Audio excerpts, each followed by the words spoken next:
Hello' student, কেনে আছা? আশা কৰোঁ সকলোৱে ভালে আছা। ময়ো ভালে আছোঁ। আজি আমি আলোচনা কৰিম ফাৰ্ষ্ট ইয়াৰৰ পলিটিকেল ছায়েন্সৰ সংবিধান প্ৰস্তুতকৰণ এইটো চেপ্টাৰৰ সকলো কুৱেশ্যন এনচাৰৰ বিষয়ে আজি আলোচনা কৰিম। তো বলক বেছি দেৰি নকৰি ভিডিঅ'টো আৰম্ভ কৰোঁ। যিসকলে আজি নতুন চাই আছে সিহঁতে পটককৈ ছাবস্ক্ৰাইব বাটন অন কৰি বেল আইকনটো দবাই দিবা, যাতে চবৰ আগতে তুমি ভিডিঅ'খন চাব পাৰা।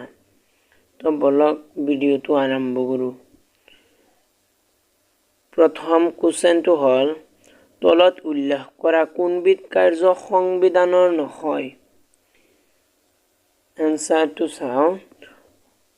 ক নম্বৰ, সংবিধানে নাগৰিকৰ অধিকাৰক সুৰক্ষা প্ৰদান কৰে। খ নম্বৰ, সংবিধানে ভাল মানুহক ক্ষমতালৈ অহাত নিশ্চিত কৰে।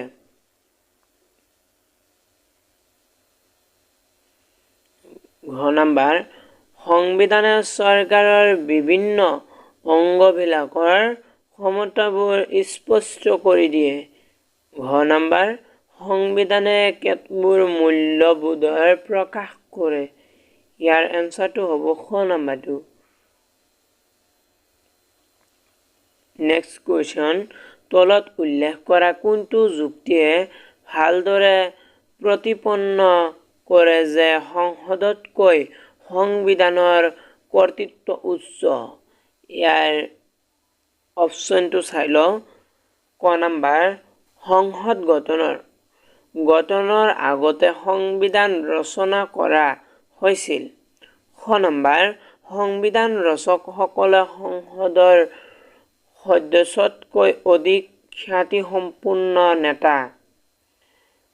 ঘ নম্বৰ, সংসদৰ কেনেদৰে গঠিত হ'ব আৰু ইয়াৰ ক্ষমতাবোৰ কেনেধৰণৰ হ'ব সংবিধানে নিৰ্ধাৰণ কৰি দিয়ে। ঘ নম্বৰ, সংসদে সংবিধান সংশোধন কৰিব নোৱাৰে। ইয়াৰ এনচাৰটো হ'ব ঘ নম্বৰ। নেক্সট কুৱেশ্যন, আমাৰ সংবিধানৰ প্ৰয়োজন কিয়? ইয়াৰ এনচাৰটো হ'ব, ৰাষ্ট্ৰ এখন সুচাৰুৰূপে পৰিচালিত কৰিবলৈ হ'লে প্ৰত্যেক ৰাষ্ট্ৰৰে একোখন সংবিধান থকাটো অতিশয় প্ৰয়োজন। নেক্সট কুৱেশ্যন, সংবিধানত সাধাৰণতে নাগৰিকৰ অধিকাৰবোৰ লিপিবদ্ধ কৰা থাকেনে? ইয়াৰ এনচাৰটো হ'ব, সংবিধানত সাধাৰণতে নাগৰিকৰ কেতবোৰ অধিকাৰ লিপিবদ্ধ কৰা থাকে, যিয়ে নাগৰিকৰ অধিকাৰবোৰ সুনিশ্চিত কৰে। নেক্সট কুৱেশ্যন, সংবিধান যুক্তৰাষ্ট্ৰীয় শাসন ব্যৱস্থাৰ বাবে কিয় প্ৰয়োজন? ইয়াৰ এনচাৰটো হ'ব, যুক্তৰাষ্ট্ৰীয় শাসন ব্যৱস্থাত সংবিধান থকাটো নিতান্তই প্ৰয়োজন। কাৰণ এনেধৰণৰ শাসন ব্যৱস্থাত থকা দুই ধৰণৰ চৰকাৰৰ মাজত ক্ষমতা কেন্দ্ৰ কৰি সংঘাত সৃষ্টি হোৱাৰ সম্ভাৱনা থাকে।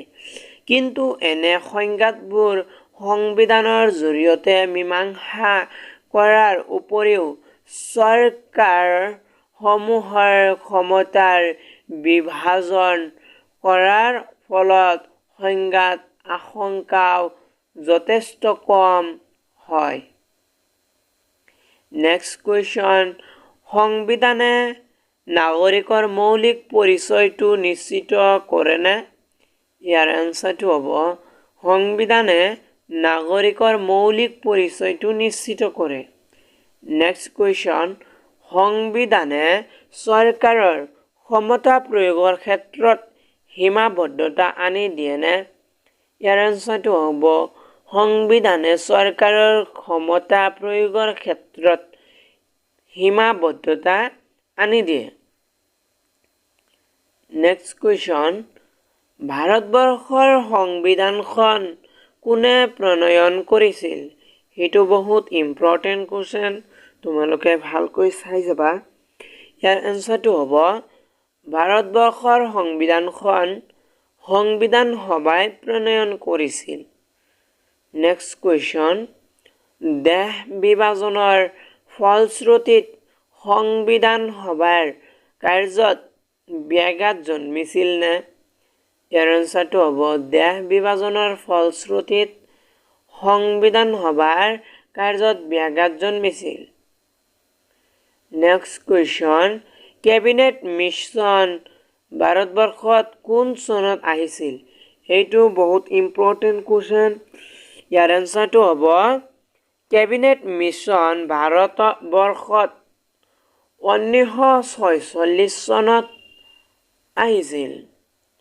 নেক্সট কুৱেশ্যন, ভাৰতৰ স্বাধীনতা আইন 1947 চনত কোন সংসদত গৃহীত হৈছিল? ইয়াৰ এনচাৰটো হ'ব ভাৰতৰ স্বাধীনতা আইন 1947 চনত ব্ৰিটিছ সংসদ গৃহীত হৈছিল। নেক্সট কুৱেশ্যন, মুছলিম লীগৰ নেতাজনৰ নাম কি? ইয়াৰ এনচাৰটো হ'ব মুছলিম লীগৰ নেতাজনৰ নাম হ'ল মিষ্টাৰ জিন্না। নেক্সট কুৱেশ্যন, সংবিধান সভাৰ সভাপতিজনৰ নাম কি? ইয়াৰ এনচাৰ হ'ব সংবিধান সভাৰ সভাপতিজনৰ নাম হ'ল ডক্টৰ ৰাজেন্দ্ৰ প্ৰসাদ।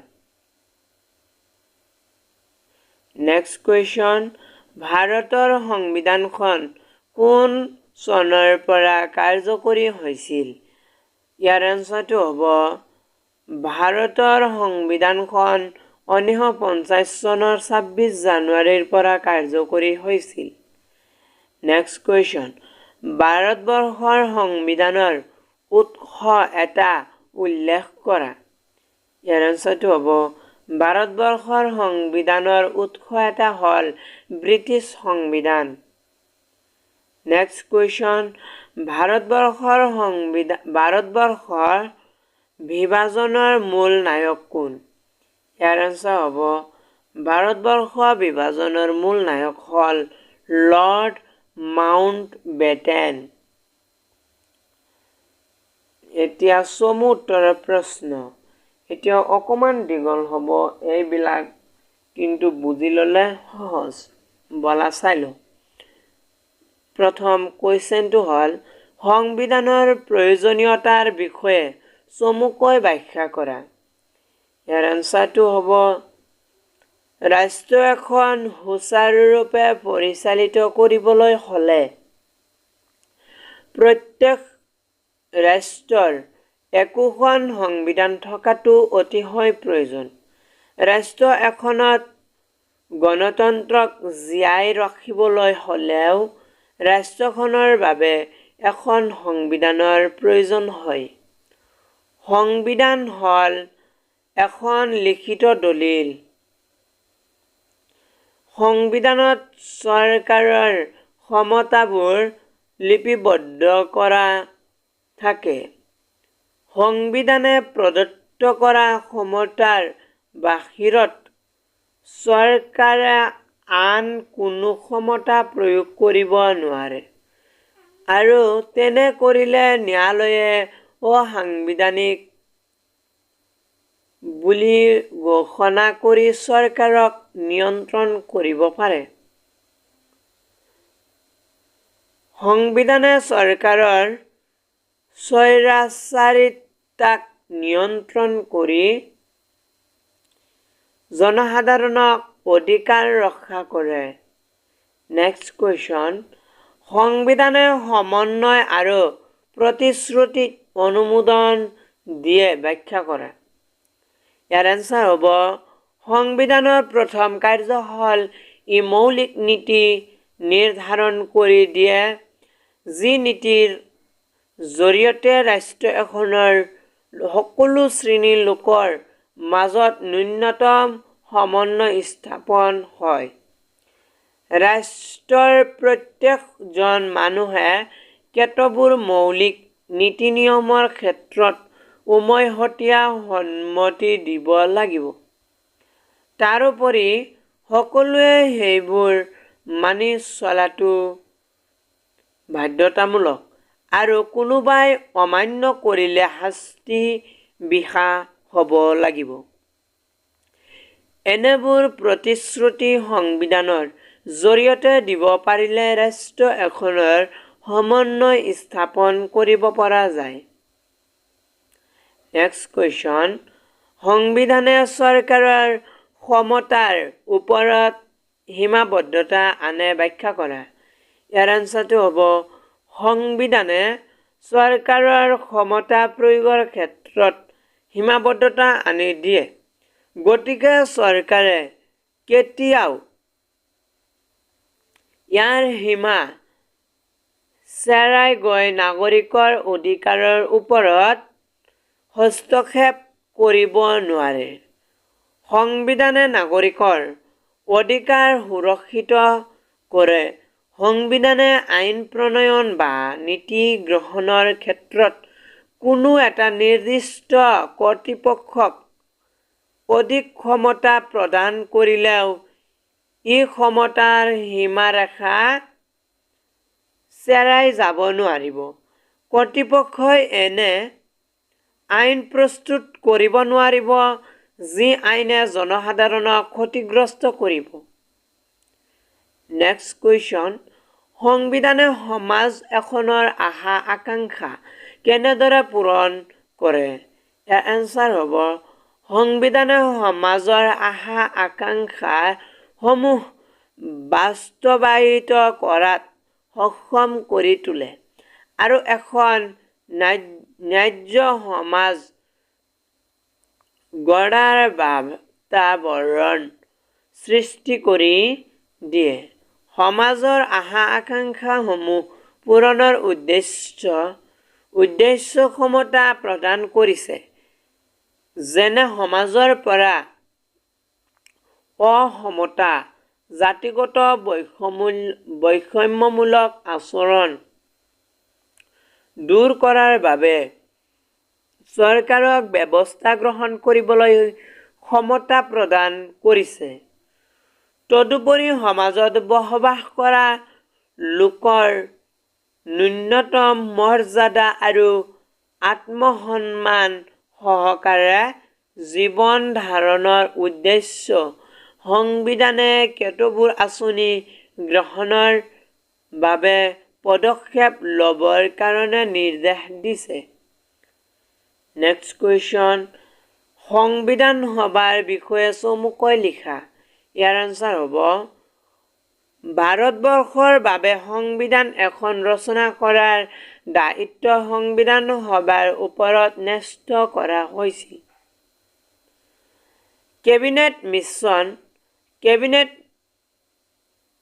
কেবিনেট মিছনৰ আঁচনি অনুসৰি 1946 চনৰ মে' মাহত সংবিধান সভা গঠনৰ প্ৰস্তুতি আৰম্ভ হৈছিল। 1946 চনৰ 26 নৱেম্বৰত সংবিধানখন চূড়ান্তভাৱে গ্ৰহণ কৰাৰ সময়ত সংবিধান সভাৰ 284 জন সদস্য উপস্থিত থাকি স্বাক্ষৰ দান কৰিছিল। এই সভাৰ সভাপতি আছিল ডক্টৰ ৰাজেন্দ্ৰ প্ৰসাদ। আনহাতে এই সভাৰ খচৰা কমিটিৰ সভাপতি আছিল doctor BR. Ambedkar. Next question, Jawaharlal নেহৰুৰ উদ্দেশ্য সম্বলিত প্ৰস্তাৱ যিকোনো তিনিটা নীতি উল্লেখ কৰা। বিলাকো আহিব পাৰে, বহুত ইম্পৰ্টেণ্ট, চাই ল'বা। ইয়াৰ এনচাৰ হ'ল জৱাহৰলাল নেহৰুৰ উদ্দেশ্য সম্বলিত প্ৰস্তাৱ যিকোনো তিনিটা নীতিৰ তলত উল্লেখ কৰা হ'ল। নাম্বাৰ 1, ভাৰতবৰ্ষক এখন স্বাধীন সাৰ্বভৌম গণৰাজ্য হিচাপে প্ৰতিষ্ঠা কৰা আৰু ইয়াৰ ভৱিষ্যতৰ শাসন ব্যৱস্থাৰ কাৰণে এখন সংবিধান গ্ৰহণ কৰা। নাম্বাৰ 2, সংখ্যালঘু, অনুন্নত আৰু জনজাতি লোকসকল তথা অনগ্ৰসৰ আৰু অন্যান্য পিছপৰা শ্ৰেণীভুক্ত লোকৰ প্ৰতি সুৰক্ষা প্ৰদান কৰা হ'ব। 3 নম্বৰ, সাৰ্বভৌম স্বাধীন ভাৰতবৰ্ষ ইয়াৰ অংগ ৰাজ্যসমূহ আৰু চৰকাৰৰ অংগসমূহে ক্ষমতা আৰু কৰ্তৃত্ব জনসাধাৰণৰ পৰা লাভ কৰিব। নেক্সট কুৱেশ্যন, ইংলেণ্ডৰ সংবিধানক অনুসৰণ কৰি ভাৰতৰ সংবিধানত সন্নিৱিষ্ট কৰা তিনিটা নীতি উল্লেখ কৰা। ইয়াৰ আনচাৰটো হ'ব ইংলেণ্ডৰ সংবিধানক অনুসৰণ কৰি ভাৰতৰ সংবিধানত সন্নিৱিষ্ট কৰা তিনিটা নীতি হ'ল সংসদীয় প্ৰথাৰ চৰকাৰ, আইন অনুশাসনৰ ধাৰণা, আইন প্ৰণয়নৰ পদ্ধতি। নেক্সট কুৱেশ্যন, আমেৰিকা যুক্তৰাষ্ট্ৰৰ সংবিধানৰ পৰা আনি ভাৰতৰ সংবিধানত সন্নিৱিষ্ট কৰা দুটা নীতি উল্লেখ কৰা। ইয়াৰ আনচাৰটো হ'ব আমেৰিকা যুক্তৰাষ্ট্ৰৰ সংবিধানৰ পৰা আনি ভাৰতৰ সংবিধানত সন্নিৱিষ্ট কৰা দুটা নীতি হ'ল মৌলিক অধিকাৰ আৰু 2 নম্বৰ, ন্যায়পালিকাৰ স্বাধীনতা আৰু ন্যায়িক সমীক্ষা। নেক্সট কুৱেশ্যন, আয়াৰলেণ্ডৰ সংবিধানৰ পৰা কোনটো নীতি ধাৰ কৰি আনি ভাৰতৰ সংবিধানত সন্নিৱিষ্ট কৰা হৈছে? এনচাৰটো হ'ব আয়াৰলেণ্ডৰ সংবিধানৰ পৰা ধাৰ কৰি আনি ভাৰতৰ সংবিধানত সন্নিৱিষ্ট কৰা নীতিটো হৈছে ৰাষ্ট্ৰৰ নিৰ্দেশাত্মক নীতি। নেক্সট কুৱেশ্যন, ভাৰতৰ সংবিধানত কানাডাৰ কোনবোৰ নীতি সন্নিৱিষ্ট কৰা হৈছে? ইয়াৰ আনচাৰ হ'ব ভাৰতৰ সংবিধানত কানাডাৰ পৰা সন্নিৱিষ্ট কৰা নীতিসমূহ হ'ল অৰ্ধ যুক্তৰাষ্ট্ৰীয় চৰকাৰ ব্যৱস্থা, 2 নম্বৰ, শক্তিশালী কেন্দ্ৰীয় চৰকাৰৰ সৈতে যুক্তৰাষ্ট্ৰীয় ব্যৱস্থা, 3 নম্বৰ হ'ল অৱশিষ্ট ক্ষমতাৰ ধাৰণা। নেক্সট কুৱেশ্যন, ফ্ৰান্সৰ সংবিধানৰ কোনবোৰ নীতি ভাৰতৰ সংবিধানত সন্নিৱিষ্ট কৰা হৈছে? ইয়াৰ আনচাৰ হ'ব ফ্ৰান্সৰ সংবিধানৰ পৰা ভাৰতৰ সংবিধানত সন্নিৱিষ্ট কৰা নীতি হৈছে স্বাধীনতা, সমতা আৰু ভাতৃত্ববোধ। নেক্সট কুৱেশ্যন, সংবিধান সভাৰ কাৰ্যত দেশ বিভাজনে কেনেধৰণে প্ৰস্তাৱ পেলাইছিল? চমুকৈ লিখা। এইবিলাক তোমালোকে লিখি ল'বা।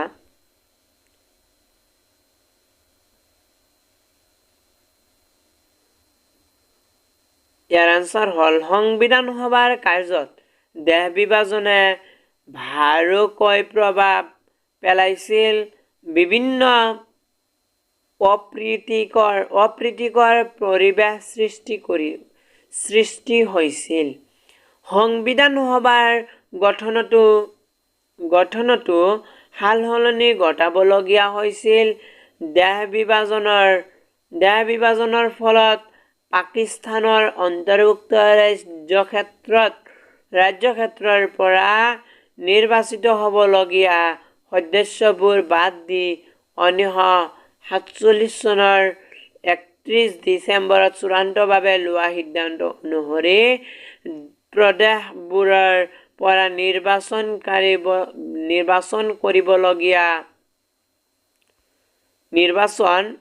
কৰিবলগীয়া সদস্যৰ সংখ্যা 229 জনলৈ হ্ৰাস হৈছিল। সমগ্ৰ ভাৰতবৰ্ষত সাম্প্ৰদায়িক সংঘৰ্ষই দেখা দিছিল।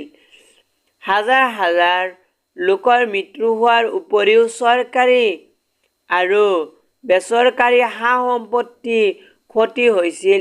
এই পৰিস্থিতিবোৰ সংবিধান সভাৰ কামত যথেষ্ট ব্যাঘাত জন্মাইছিল। এনেদৰে দেশ বিভাজনে সংবিধান সভাৰ কাৰ্যত প্ৰভাৱ পেলাইছিল। নেক্সট কুৱেশ্যন, লাষ্ট কুৱেশ্যন, এইটো চাই ল'বা।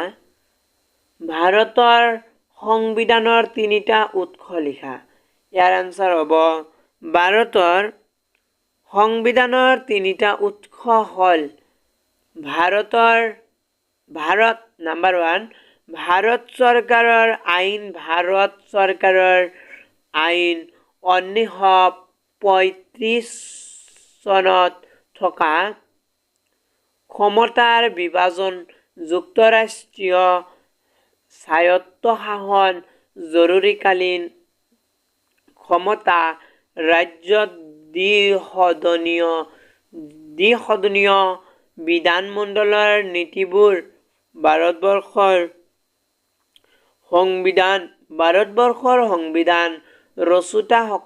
ৰচোতাসকলে সন্নিৱিষ্ট কৰিছিল। 2 নম্বৰ ব্ৰিটিছ